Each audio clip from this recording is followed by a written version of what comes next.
السلام علیکم، میرا نام ہے ریحان اور آپ دیکھ رہے ہیں ریحان آفیشیل۔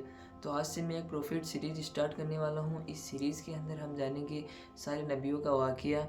تو یہ ایک بہت ہی انٹرسٹنگ سیریز ہے، تو آپ پلیز میرے چینل کو سبسکرائب کر لیجئے۔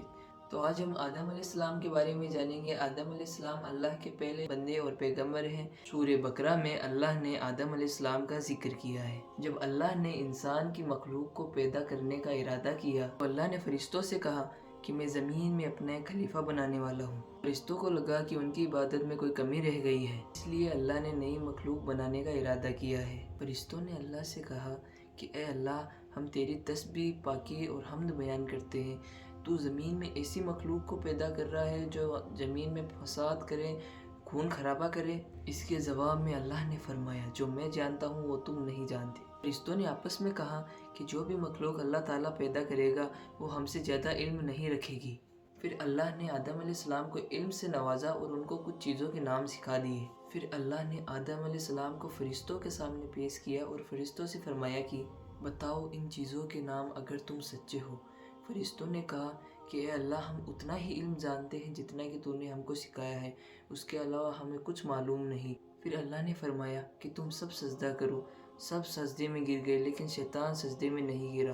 تو ابلیس نے غرور میں آ کے کہا کہ اے اللہ، تو نے اس کو مٹی سے بنایا ہے اور مجھے آگ سے، تو میں اس انسان کو سجدہ کیوں کروں؟ تو اللہ نے کہا چلا جا یہاں سے، تو مردود ہے اور قیامت کے دن تک تجھ پر یہ لعنت برسے گی۔ تو شیطان اللہ سے کہتا ہے کہ اے اللہ، تو مجھے قیامت کے دن تک مہلت دے۔ اللہ کہتے ہیں تجھے مہلت دی۔ تو شیطان کہتا ہے کہ میں تیرے ہر بندے کو دائیں سے، بائیں سے، آگے سے، پیچھے سے گمراہ کروں گا۔ تو اللہ کہتا ہے کہ تو جس بھی بندے کو گمراہ کرے گا میں اس کو اور تیرے کو دونوں کو جہنم کی آگ میں ڈال دوں گا۔ جنت میں ہر چیز ملنے کے بعد بھی آدم علیہ السلام جنت میں اکیلا محسوس کرتے تھے، تو اللہ نے حوا علیہ السلام کو بنایا تاکہ آدم علیہ السلام اور حوا علیہ السلام دونوں رہ سکے۔ اور اللہ نے آدم علیہ السلام سے کہا کہ تم جنت میں جو بھی چیز چاہو وہ کھاؤ، لیکن اس پیڑ کے پاس نہ جانا، اس پیڑ سے پھل کھانے کے بعد تم ظالم ہو جاؤ گے۔ آدم علیہ السلام کے پاس شیطان روح بدل کے آیا اور اس نے کہا کہ کیا تمہیں معلوم ہے کہ اللہ نے تمہیں اس پھل کھانے سے منع کیوں کیا ہے، تاکہ تم اس جنت میں ہمیشہ نہ رہو یا تم فرشتے بن جاؤ۔ آدم علیہ السلام نے اور اس پھل کو کھا لیا۔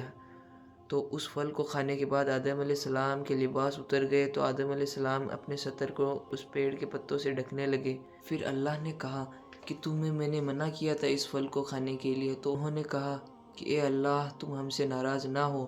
تو اللہ نے کہا کہ تمہاری جگہ یہاں جنت میں نہیں ہے، تم جاؤ زمین پہ۔ تو اللہ نے ان کو زمین پہ بھیجا۔ پھر اللہ نے زمین پہ بھیجا۔ پھر آدم علیہ السلام نے 40 سال تک اللہ سے معافی مانگی۔ پھر اللہ نے ان پر رحم کر دیا اور اللہ نے ان سے کہا کہ اب سے تم یہیں رہو گے، یہیں واپس تم پیدا کیے جاؤ گے۔ پھر اللہ نے کہا کہ تم ایک دوسرے کے کھلے دشمن ہو، تمہارا دشمن شیطان ہے، میری تسبیح بیان کرتی رہنا ہے۔